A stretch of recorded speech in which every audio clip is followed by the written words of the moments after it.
Koalisi besar belum final dan negosiasinya bisa jadi alot. Lalu bagaimana peluangnya ke depan? Mungkinkah koalisi besar meninggalkan Ganjar? Kita bahas bersama Direktur Eksekutif Poltreking Indonesia, Hanta Yuda. Selamat malam Mas Hanta. Sehat ya? Malam, Rizka, alhamdulillah sehat, Rizka. Terima kasih sudah hadir di Sapa Indonesia malam. Nah, kalau terakhir kan Pak Jokowi bilang yang rukun, yang guyup untuk 6 parpol pendukung pemerintah. Tapi bicara soal koalisi besar masih mungkin atau enggak ya Mas Hanta? Karena tampaknya galau-galau terbagi antara ke Pak Ganjar atau ke Pak Prabowo. Jika koalisi besar itu terdiri dari seluruh partai koalisi minus Nasdem, termasuk PD Perjuangan, KIB dan KKIR, peluangnya semakin kemari per hari ini, Priska menurut saya semakin kecil. Kalau maknanya plus PD Perjuangan ya. Ya. Karena ada dua calon presiden yang memiliki potensi kemenangan yang relatif sama dan kompetitif. Artinya sepanjang Ganjar dan Prabowo memiliki peluang kemenangan yang sama, titik temunya sulit. Mengapa? Karena salah satu dari mereka kecil kemungkinan ada yang mengalah menurunkan ego politiknya untuk menjadi cawapres. Itu satu. Ya. Nah, yang kedua, sepanjang tidak ada juga pergerakan elektabilitas yang dilakukan misalnya terhadap Anies Baswedan yang dianggap kandidat yang ketiga, maka juga agak sulit ada perubahan peta koalisi. Ya. Kecuali ya, ini saya berbasis pada pusaran elektabilitas. Karena berdasarkan elektabilitas, kalkulasi kemenangan, Priska ada 3 capres ini kan yang berpeluang menang, Ya, yang betul. berpotensi besar, Anies, Ganjar, dan Prabowo.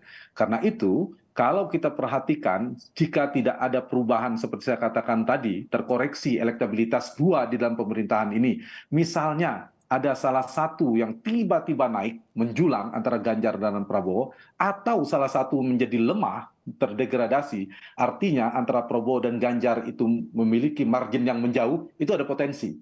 Sehingga ada yang realistis, kalau gitu satunya jadi wakil.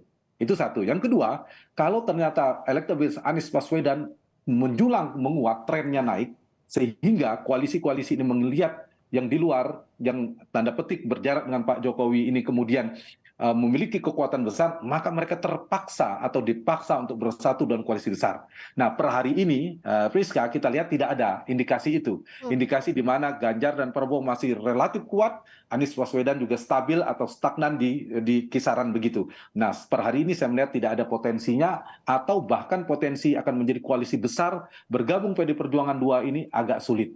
Nah, kalau ternyata koalisi besar itu dimaknai minus PD Perjuangan, di luar Ganjar, yaitu menggabungkan KIB dan KIR, minus Ya. P3, itu peluangnya sedang besar. Sedang ada komunikasi yang intensif dibangun oleh Golkar dan PKB, yang capresnya Ya. kemungkinan Prabowo Subianto. Nah, kalau KIB KKIR kita katakan KIB-nya tapi minus P3 ya, dan PDIP dipisahkan begitu. Siapa capresnya, apakah mengerucut ke Prabowo? Apakah memang daya tawarnya lebih ke cawapresnya? Toh PAN juga sudah duluan announce bahwa mendukungnya bakal cawapresnya Pak Erick Thohir. Sementara juga Golkar kan tetap tidak tidak bergeming, tetap pada sikapnya Erlangga Hartarto yang harus maju begitu Mas Hanta. Ya, jadi salah satu semen pengikat atau variabel yang paling menentukan dalam pembentukan poros-poros koalisi atau kutub koalisi ini, Priska, adalah salah satu potensi elektabilitas capres. Dan tadi seperti saya katakan, kalau saya ditanya siapa di antara KKIR dan KIB ini yang akan potensial atau realistis diusung jadi capres, tidak terlalu sulit untuk memprediksinya, menganalisanya, itu Prabowo Subianto. Karena Ganjar sudah berada di PD Perjuangan, Anies di koalisi perubahan, maka di koalisi KKIR plus KIB minus P3 ini adalah Prabowo Subianto. Apa yang menjadi faktor pengikatnya, yang menjadi titik temu, faktor kekuatan elektabilitas dalam konteks ini Prabowo Subianto. Yang kedua adalah kalkulasi realistis dari para ketua umum partai. Artinya apa? Terkait dengan insentif politik yang mereka dapatkan, baik secara elektoral maupun power sharing yang mereka dapatkan. Yang ketiga yang bisa mengikat adalah faktor kingmaker. Dalam konteks ini, karena mereka ada partai-partai di dalam pemerintah, adalah faktor Joko Widodo. Pak Jokowi menjadi salah satu variabel yang perlu diperhitungkan untuk mengikat mereka ini, karena bisa menghimpun ketua umum partai ini oleh Pak Jokowi. Nah, yang menarik betul seperti Rizka katakan tadi, yang menjadi titik kerumitan nanti justru adalah penentuan cawapres. Padahal variabel cawapres sangat menentukan kemenangan, di mana antar capres ini tipis selisihnya, sangat kompetitif. Dan posisi cawapres harus tepat. Kalau keliru menentukan cawapres bisa tergerus dan kalah. Tapi kalau tepat memilih cawapres yang komplementer, kontributif elektoral, itu menjadi peluang kemenangan. Tetapi titik kerumitannya adalah menentukan cawapres. Betul ya, Priska?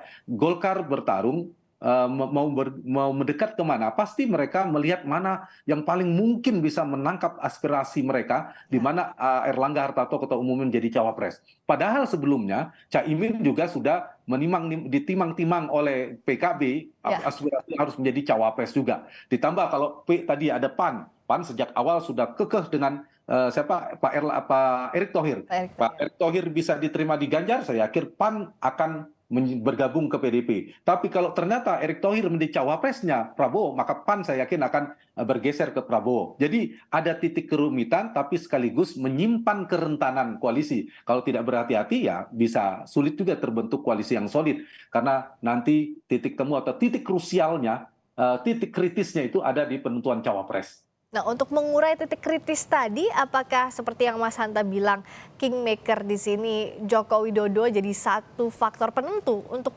membuka benang kusut soal siapa ya pasangan bakal cawapres untuk Pak Ganjar ataupun Pak Prabowo?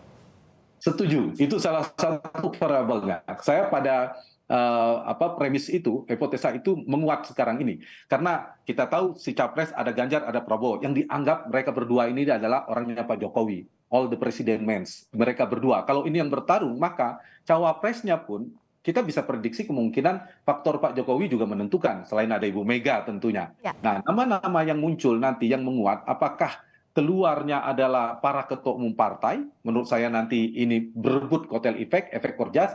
Mungkin pada titik tertentu para ketua umum partai bisa jadi mengalah, memberikan kepada yang bukan ketua umum partai tetapi memiliki potensi elektabilitas besar. Karena itu cawapres yang potensial itu Priska, satu, dia punya potensi elektabilitas melengkapi si capres baik Ganjar maupun Prabowo. Supaya apa? Supaya komplementer secara elektabilitas. Lihat pasangannya yang serasi, saling melengkapi Jawa luar Jawa misalnya, nasionalis religius misalnya, kekuatan NU dan seterusnya. Yang kedua adalah akseptabilitas. Soal tingkat penerimaan tertinggi ketua umum partai yang diterima siapa. Dan satu lagi yang menentukan, saya setuju tadi, adalah soal akseptabilitas kedekatannya dia dengan Pak Jokowi. Jadi figur-figur cawapres yang dekat dengan Pak Jokowi, nama yang disebutkan Pak Jokowi ketika ditanya oleh media Lebaran kemarin, urutan-urutan, saya kira itu tidak terlalu jauh dari nama-nama yang disebutkan Pak Jokowi tersebut. Terakhir, Mas Hanta, bagaimana pula pengaruh pertemuan Pak Luhut dengan Pak Surya Paloh, juga Bu Mega yang bilang bahwa banyak kok parpol yang sudah mengincar untuk dekat-dekat PDIP dengan peta persaingan saat ini dengan otak-atik formasi koalisi? Iya, ini menunjukkan bahwa peta koalisi ini masih dinamis. Dia bisa berpendar kemana-mana, bisa terpental kemana-mana, meskipun per hari ini tendensinya sudah kelihatan PD Perjuangan, kemudian KIB sisa dua partai itu bergabung ke KIR, kemudian koalisi perubahan. Tapi jangan lupa ini bukan sekedar pertarungan tadi, variabel capres, cawapres, elektabilitasnya berapa, kemudian bukan para ketua umum sedang bicara, tapi ada juga soal kingmaker yang berpengaruh. Ada banyak tentu, yang tiga utama, kalau kita lihatkan dari tiga poros tadi, Rizka, adalah Pak Surya Paloh. Tadi saya ingin menjawab pertanyaan itu, kemudian Pak Jokowi yang sudah kita bahas, yang satu ada lagi Ibu Mega. Ibu Mega adalah Pak Prabowo, kemudian Pak Jokowi, Ibu Mega ke Ganjar Pranowo, kita tahu yang menjadi faktor utama penentuannya. Kemudian Pak Jokowi meskipun di PDI Perjuangan punya kedekatan dengan Pak Prabowo di koalisi KIB dan KIR seperti saya sampaikan. Yang ketiga adalah Pak Surya Paloh. Nah, kalau ada pergeseran sikap atau arah politik dari para kingmaker ini, atau salah satu saja tiba-tiba Pak Surya Paloh punya arah politik yang tiba-tiba ekstrim berubah, atau Pak Jokowi punya arah politik yang menanamkan pengaruh kepada dua poros misalnya, atau ada komunikasi antar dua kingmaker, maka itu kemungkinan akan menggeser peta koalisi. Jadi utak-atik dari peta koalisi dan capres-cawapres itu ada potensi berubah. Nah, apa variabel yang mungkin merubah? Betul tadi pertemuan atau arah politik para kingmaker itu betul. Yang kedua adalah dinamika elektoral, dinamika elektabilitas itu penting, Rizka. Seperti saya katakan, ini kan per hari ini.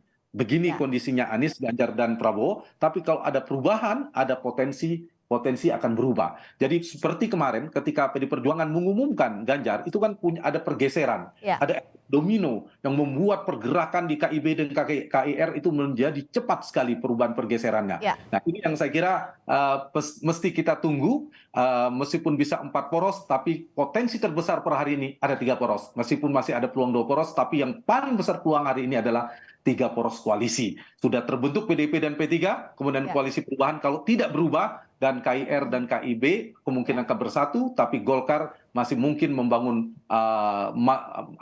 manuver ke berbagai macam penjuru. Jadi ada perubahan Ya. dua.